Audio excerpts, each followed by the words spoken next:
All right, we're going to start chapter 18. So please join me on page 151 for chapter 18.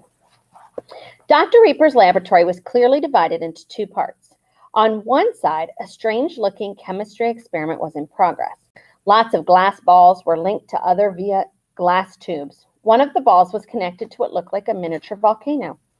Most of the volcano fumes funneled upward into the glass ball, but from time to time, little wisps of them leaked out. Gases poured from one glass ball to the next, eventually ending up in one large ball in the center. There was a cloud inside the last ball, and then it sparked, they saw sparks flying around. So who wants to go first with the questions? Asked Dr. Reaper, excited to have an audience. Ringo sighed. Sir, what's that? He said, pointing to the large chemistry experiment. Aha, said Dr. Reaper, grinning and rubbing his hands. I'm sure you remember the wonderful rotten egg stink you smelled when you entered the house. Well, do you know what it is? Rotten eggs? Piped up Tank, feeling happy he knew the answer. Stupid child, grumbled Dr. Reaper. You'll have to try harder than that if you want to become a scientist. Think, what could it be? Such an easy answer. The boys looked at each other and shrugged. Don't know, they all murmured. Dear, oh dear, sighed Dr. Reaper. Children today, they really do know nothing. It's the smell of the earth billions of years ago when there was no life on it. Well, how are we supposed to know that, moaned Whippet. But Dr. Reaper ignored him. This isn't a real volcano, obviously, he continued, pointing at the small homemade volcano, which had smoke erupting from the crater at its top. Yeah, like obviously, murmured Ringo. I mean, like we hadn't noticed that. It's just a little chemical reaction that emits the same kind of fumes.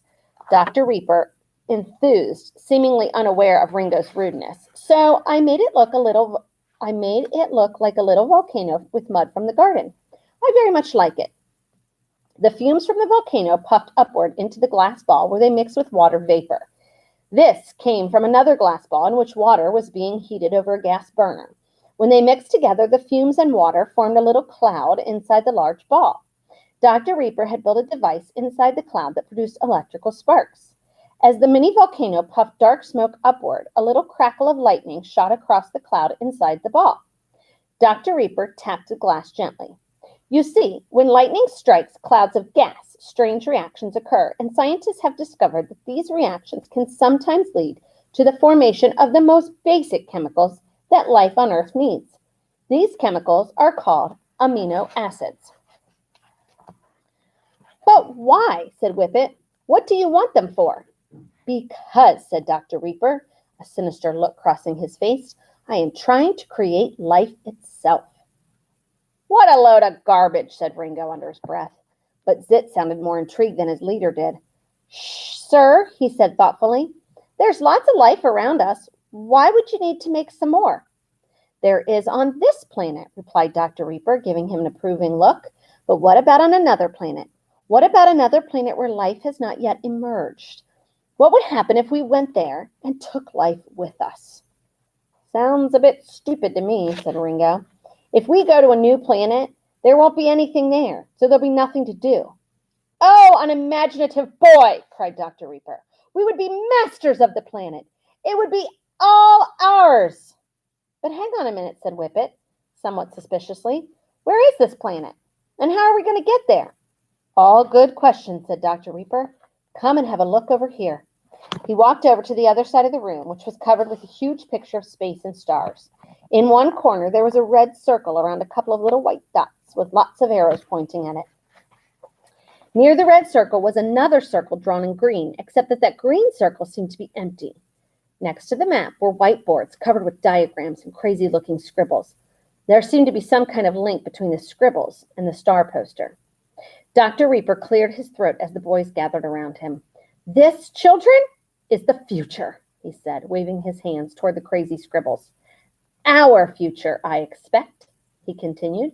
You have never given a moment's thought to what I do when I'm not teaching you at school. The group nodded, agreeing that no, they hadn't. So let me save you the trouble. Dr. Reaper drew himself up in his full height, so he towered over the boys, am an expert on planets. I have worked all my life on planets trying to find new ones. Did you find any? asked Whippet. "I've found many," replied Dr. Reaper proudly. "But don't we know them all, like Mars or Saturn or Jupiter?" asked Whippet again. The other boys nudged each other. "Ooh," whispered Tank. "Who'd have thought? Whippet's trying to be teacher's pet." "No, I'm not," huffed Whippet. "It's just interesting, that's all." "Aha!" said Dr. Reaper. "You are right. We know all the planets that are around the star closest to the Earth, the star that we call the Sun. But I am looking for other ones. I am looking for planets that are around other stars, planets that are very far away, you see." He continued, enjoying having his class, or a few of them anyway, actually listen to what he was saying for a change. A planet is not an easy thing to find. I have spent years collecting data from telescopes, and I have looked at hundreds of planets in space. Unfortunately, most of the planets we have found so far are too close to their sun, making them too hot to support life and be habitable. "That's not going to help then, is it?" said Whippet, sounding disappointed. Dr. Reaper pointed at his star map. "But wait," he said. "I haven't told you everything yet. Out there in space are extraordinary, fantastic things. Things that until now we have only been able to dream about.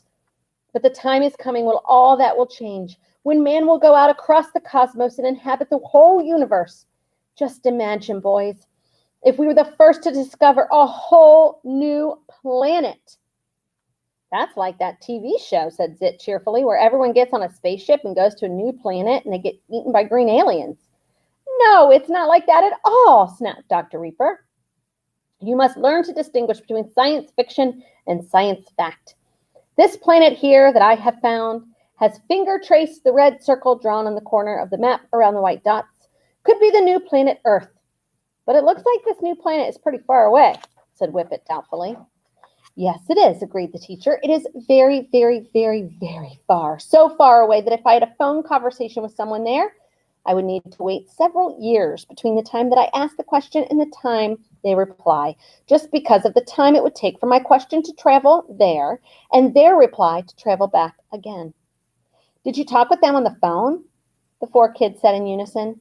"No, no, no," said Dr. Reaper in an annoyed voice. "I said if I had.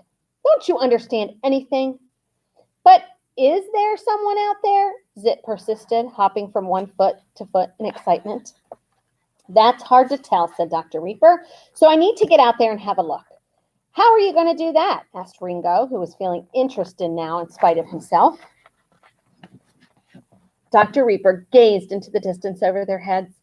"I've been trying all my life to get into outer space," he said. "Once I nearly made it, but someone stopped me, and I have never been able to forgive him. It was the greatest disappointment of my life. Ever since then, I've been looking for a way, and now I've got another chance. This is where you boys come in." Dr. Reaper reached for the letter in his pocket. "Here is the letter that we spoke about in the driveway. Take it to George's friend. His name is Eric. Drop it in his mailbox and make sure no one sees you," said the teacher as he handed the letter over to Ringo. "What's in it?" asked Ringo. "Some information," replied Dr. Reaper. "Information is power, boys. Always remember that." Facing his star map and pointing with his burned hands toward the red circle drawn around the big dots, he said, "And the information contained in this letter is the space location of this amazing new planet, Earth number 2. Whippet opened his mouth to speak, but Dr. Reaper interrupted him. "Drop off the letter tonight," he said, cutting short any questions. "And now it's time for you to go," he added, hurrying them back out into the hallway. "What about the cash?" asked Ringo sharply. "When do we get our money?" "Come and see me on Monday at school," said Dr. Reaper. "If you deliver the letter, I will pay you handsomely. Now, go." Ooh. All right, if you go back to page 160, it says the early atmosphere. The Earth's atmosphere hasn't always been as it is today. Were we to travel back 3.5 billion years to when the Earth was about 1 billion years old, we would not be able to breathe. Today, our atmosphere is made up of approximately 78% nitrogen, 21% oxygen, and 0.93% argon. The remaining 0.07% is mostly carbon dioxide and a mixture of neon, helium, methane, krypton, and hydrogen. The atmosphere 3.5 billion years ago contained no oxygen. It was mostly made of nitrogen, hydrogen, carbon dioxide, and methane. but the exact composition is not known. Composition is not known. What is known, however, is that a huge volcanic eruptions occurred around that period, releasing steam, carbon dioxide, ammonia, and hydrogen sulfide into the atmosphere. Hydrogen sulfide smells like rotten eggs and is poisonous when used in large amounts. Please turn to page 162. Miller and Urais experiment. In 1953, two scientists named Stanley Miller and Harold Urey were working on the origin of life on Earth. They believed the ingredients for life could appear out of completely natural phenomena in the Earth's early atmosphere. At that time, the 1950s, scientists had an idea about the kinds of chemical compounds the early atmosphere probably contained. They also knew that lightning was frequent. So Miller and Urais conducted an experiment in which they stroked these chemical compounds with electric sparks to mimic the lightning. Astonishingly, they discovered that they had created special organic compounds. Organic compounds are molecules that contain carbon and hydrogen. Some of these molecules, like the ones called amino acids, are necessary for life.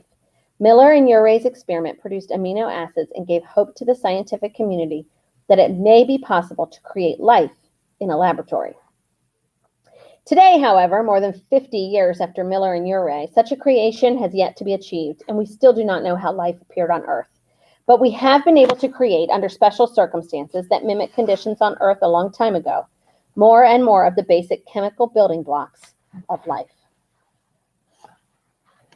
And then if you'll turn to page 166. Exoplanets. An exoplanet is a planet that revolves around a star other than the sun. So far, more than 240 exoplanets have been detected in space, and new ones are discovered every month. This may not sound like a lot in comparison to the hundreds and billions of stars that are known to exist within the Milky Way alone, but this smaller number is mostly due to the difficulty of detecting them. A star is easy to detect because it's huge and it emits light, whereas a planet is much smaller and only reflects the light of its star. Most of the techniques used to detect exoplanets are indirect, meaning that the exoplanet is not seen directly, but the effects of its existence are. For instance, a big exoplanet will attract its star via gravity and will make the star move a bit. The star movement can be detected from Earth. 169 exoplanets have been found this way, and these are really big, much bigger than Jupiter, the largest of the giant planets of our solar system. The Carrot satellite, launched in December 2006, is able to detect tiny changes in the amount of light shining from a star. Such changes can occur when an exoplanet, even a small one, passes in front of a star. The quality of the detectors Carrot is equipped with should allow for the discovery of exoplanets much smaller than before, down to about twice the size of Earth. We have not yet seen any Earth-size exoplanets. Only 4 exoplanets have been detected by direct imaging, i.e., by taking pictures so far. These also are huge. All right, guys, we'll continue with chapter 19 next. See you then.